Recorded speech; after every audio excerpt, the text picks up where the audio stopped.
You going, Eddie? We got the Doing good, mate. So, I didn't recognise you I know. with that hair. I know. With that Ooh, bucket. you like it? You know that song?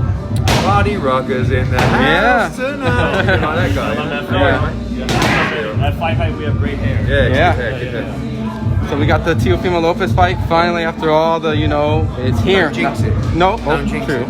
I just said to him, 3 weeks. I said, how long have you been waiting for this fight? He's like 6, 7 months, and obviously he's not. We don't represent him, but he's got great energy. We just finished a shoot here with his own. He's a character. He has great energy. I'm surprised that there hasn't been more focus put on him. To be honest with you, after he beat Lomachenko, because I think you've got a guy there. Everyone said that Lomachenko was a pound-for-pound number 1 or number 2, and he beat him. And I feel like he probably hasn't had the plaudits that he deserves. Partly down to momentum. Do you know what I mean? Because I think, obviously, if he would have been in there, beat Kambosos 4 or 5 months ago, it might have been different. But he's got a chance to shine. And Devin Haney fights Jojo Diaz, and they should fight each other, because I think everyone talks about the fights in the lightweight division, but there's genuinely 2 guys that are ready to sign now for that fight, but they've both got big fights coming up themselves. Eddie, how close were you monitoring the whole situation in Triller? And when did you get your head? We were real shocked to get this fight. We were ready a few months back, and it was just waiting. Like, we don't want to, it'd been easy to go in and sort of cause a bit of trouble, but I just wanted to let it take its natural process. I remember the purse bid. I mean, it was unbelievable. We sat there with Top Rank. We made our bid. It was like 600,000, 700,000 more than Top Rank or whatever. And then they announced the Triller number, and I always had my doubts because it was the wrong number. Do you know what I mean? And obviously, when it fell through, we were second in place, and it was the perfect time for DAZN to bring a fight like that to the platform. And now, obviously, to add Devin against Jojo the week after as well gives us a brilliant run in to close the year. At which date change did you figure, what, we have a real shot? Probably the last one. I mean, we were ready previously, but obviously they gave them one last opportunity to do it, and then it didn't work out again. And then, like I said, it was just a waiting game from there, really. And obviously with Ryan Garcia pulling out the fight, freed up November 27th, which from a live crowd perspective is always a little bit tricky on Thanksgiving, but I believe from an audience perspective and a subscriptions perspective, I think it's a really good day, to be honest, and I think he's going to do great numbers. Eddie, realistically, what's the path to actually making Haney and Lopez happen? Is it you got to overpay both guys on DAZN, or is it you got to represent Devin and take him to ESPN? Yeah, either. I've already said to Bob, I think my conversation with Bob, I don't know whether it's Teo or whether it's just in general these days where he doesn't think that fight is maybe as big as I think that fight is, because I think it's time to embrace that younger generation of fighters, and we keep talking about how great the division is, but it's only great if you see fights like that. So I said to Bob already, a couple of weeks ago, I said, look, we'll do that fight on ESPN pay-per-view, no problem. We can do that fight on DAZN if you don't want to do it. We can do it on both. Let's just try and make it happen. It's easy just to go, oh, no. But unless you actually want to do it and you want to make it happen, there's always a way.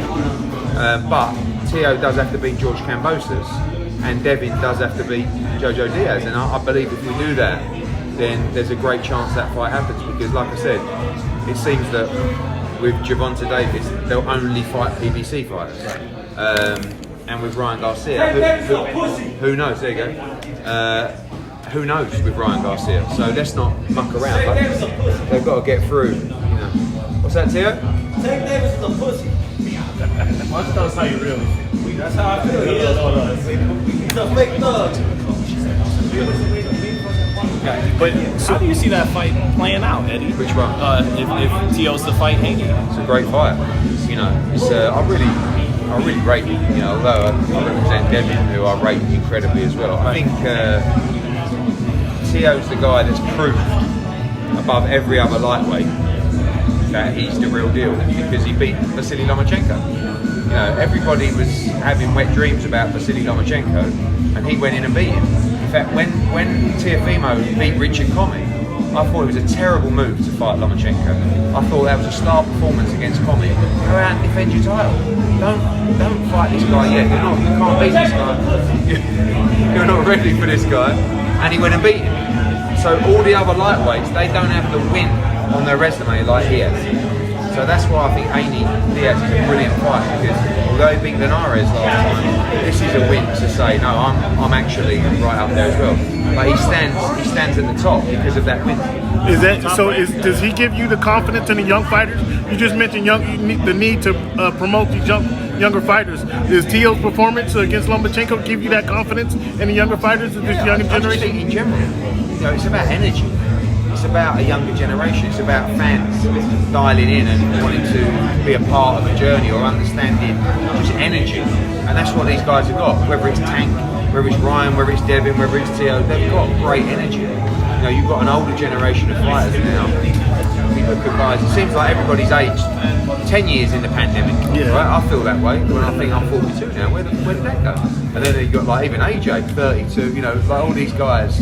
And the same with Spence, the same with Crawford. How's Crawford? 34? 34. Porter as well. We need to start looking at these guys, because these are that generation coming through. But they've got so much more about them. And I feel like they can attract a younger audience to the sport.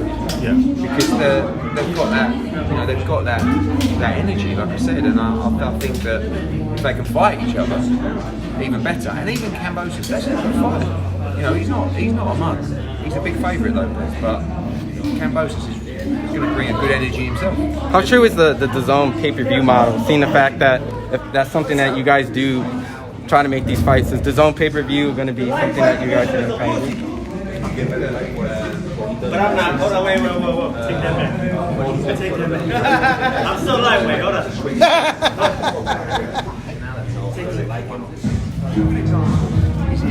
Teo fought Devin on ESPN pay-per-view. The only way that DAZN can share that is if they had a pay-per-view functionality as well. The beauty of DAZN is a much more cost-effective and value-for-money subscription service than a traditional pay-per-view. Right now in boxing, you guys are seeing one pay-per-view a month at least, right? Just had Fury Wilder, you've got Jake Paul, you've got Gervonta coming up, you've got Crawford Spence coming up, you've got Canelo against Plant. It's unbelievable. It's $80, $70 per night. And it's almost 1 year of DAZN subscription, and I think that all it allows us to do is have the functionality to make certain fights that we couldn't make through the subscription model. So when you look at all those Canelo fights have all been on the subscription model. So it doesn't mean that we're just looking to do random pay-per-view nights, but there'll be certain opportunities. And in the UK as well, that works for NC Joshua. It might work for Dillian White against Tyson Fury, but they're one-off fights that just, you have to have the ability, in my opinion, to run that model in certain scenarios. It doesn't mean that's future. What DAZN are doing is taking fights really off pay-per-view that have been pay-per-view in the past, and that's the same as in the UK as well. You said Tyson Fury and Dillian White. How close? Is that 100% official? No, we're waiting. I mean, the convention's coming up with the WBC, and I believe they're going to order that fight at the convention. He's been a mandatory for a long, long time. He deserves his shot, and I'm looking forward to seeing Dillian White get a shot at the World Heavyweight title. How tough?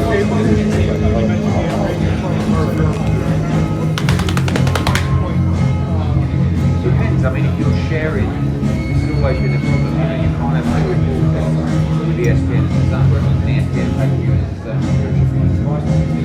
So if you're sharing a broadcast, it's not like they're seeing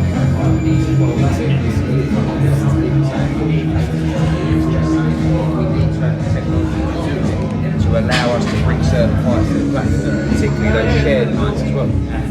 Eddie, how do you see that? Everyone's mentioning the lightweights to the Hagler. Yeah. And back close to home, on the super middleweight. Yeah. Compare that to that? Yeah, but it's only if they fight each other.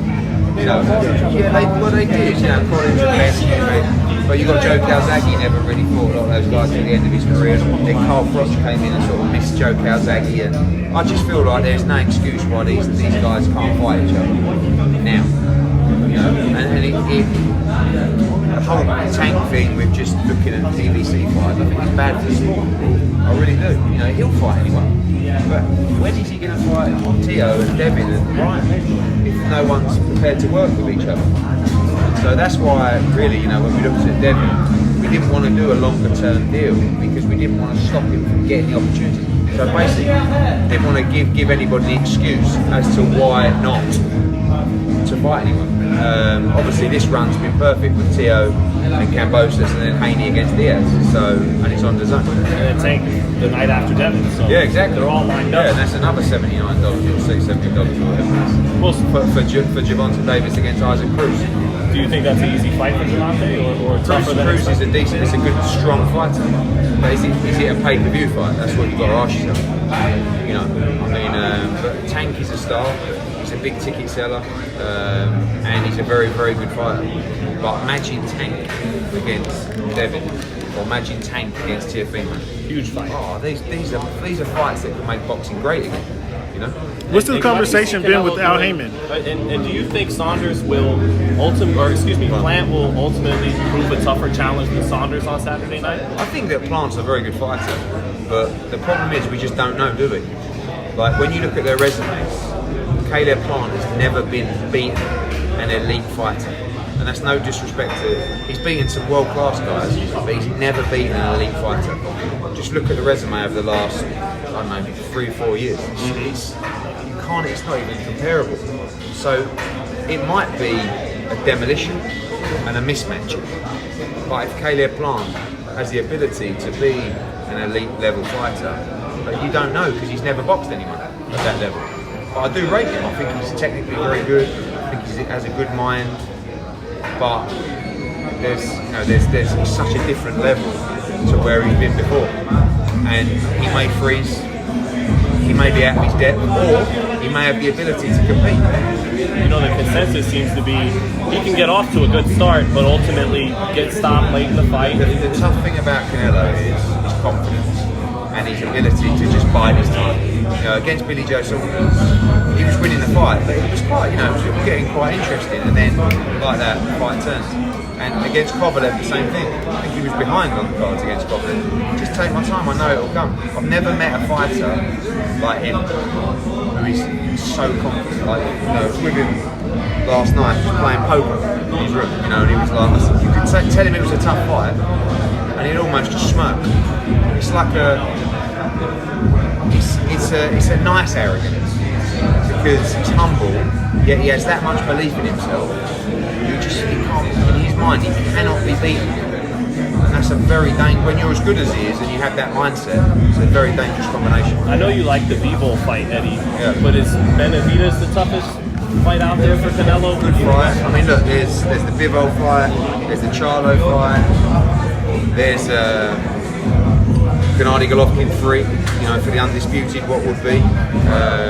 There's loads of different options, and I think he's just enjoying the process of after every fight going, okay, what should I do now?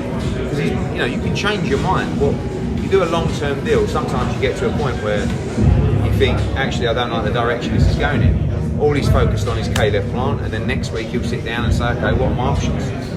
And they'll all be presented to him by us, by BBC or whoever, and he'll just look at them and go, yeah, that one next.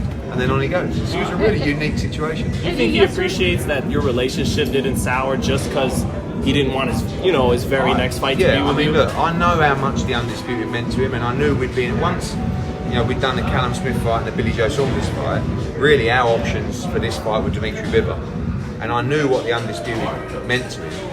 And I'm not like, at the end of the day, I'm here as a friend, he asked me to come out, not promoting the fight, but I think he's he's an amazing guy, and I really want to see him win because I've worked with him for a year, become reasonably close to him, very fond of him, and I just think he's a great competitor, a great fighter. So whether we work together on me promoting a show in the future depends what I can deliver to the table financially and also in terms of opponents.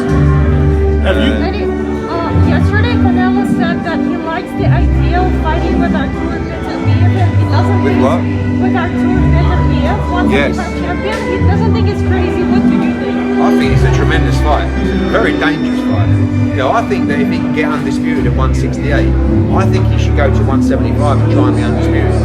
Because it's totally outside. It's the only way he's going to get beat is to move outside of his weight class, right? So Bivol is a very tough fight. Beterbiev is a war. Joe Smith is a good fight as well in New York.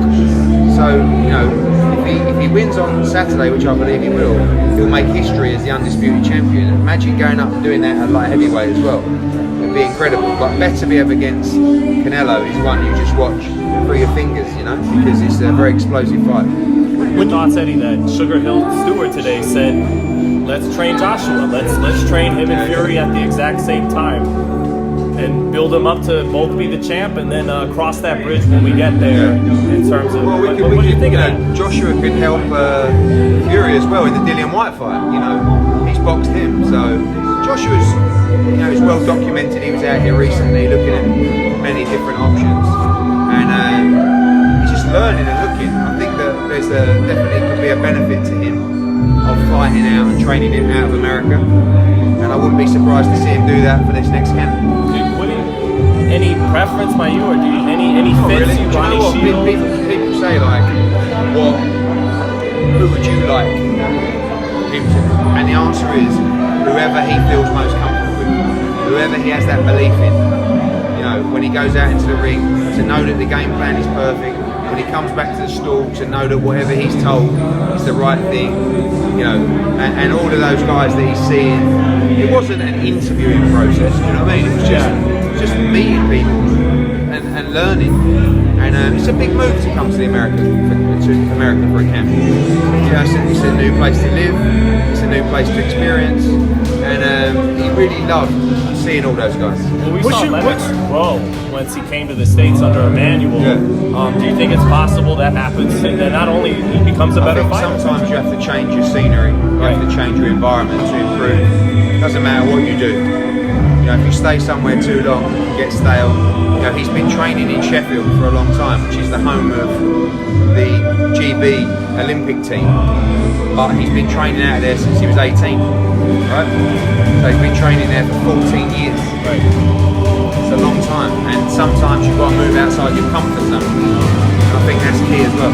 What's been your reception when you try to book a fight with a PBC fighter? With who? With a PBC fighter. Not very good at all. Zero? Do they answer the call? Do they answer your call at all? No. Is that bad?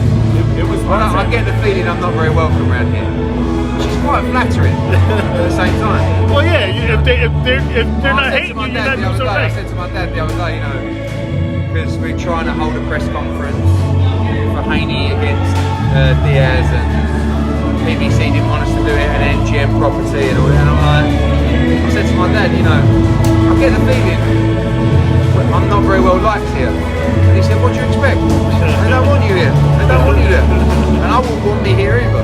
I'm not going anywhere. It kind of says you're doing something right if they're trying to help you out, right? Yeah, exactly. Hey Eddie, so the Jake Paul fight coming up with Fury, I know you had a big part of him coming to boxing. You got a lot of criticism for it. Now Showtime has it on pay-per-view. All these big things. Do you feel like you deserve? You know, obviously you're not getting the praise. Then I don't want praise for that. For KSI against them. I did that because I saw an opportunity to do something different that I believe could work. And it did work, did massive numbers for us. And I'm not saying I'll never do it again, but I didn't feel comfortable doing it. From a passion perspective, from an enjoyment perspective. I did not enjoy it, but I couldn't be up there and speaking in the same manner that I can when I'm talking about Haney Diaz or Tio against Lopez or those two fighting each other, because I've been around boxing since I was 8 years old. I love the sport.